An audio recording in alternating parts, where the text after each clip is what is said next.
अब फिर क्या खाना है? मुझे नहीं खाना ना, बताओ क्या खाना है? सालन चावल चावल। एफटीवी वालों को दोस्तों को बताओ तो सही। हेलो एफटीवी के दोस्तों, आराम से क्या बताओ। हाँ बताओ,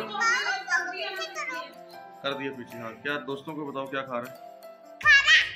खाना खा रहे। अच्छा अभी उनको बोलो अस्सलाम वालेकुम, हेलो।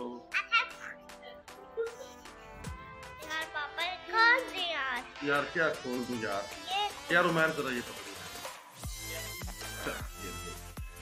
अच्छा जी चलो बताओ जी, आज किधर गए थे बताओ? झूलों पे गए? झूलों पे कौन से झूलों पे? गाड़ी भी ठीक कर रहे थे। आज इसने गाड़ी ठीक करवाई है। होगी तुम्हारी गाड़ी घर आ गई? अब इसको क्या करना है? गाड़ी ठीक करनी है, ठीक है।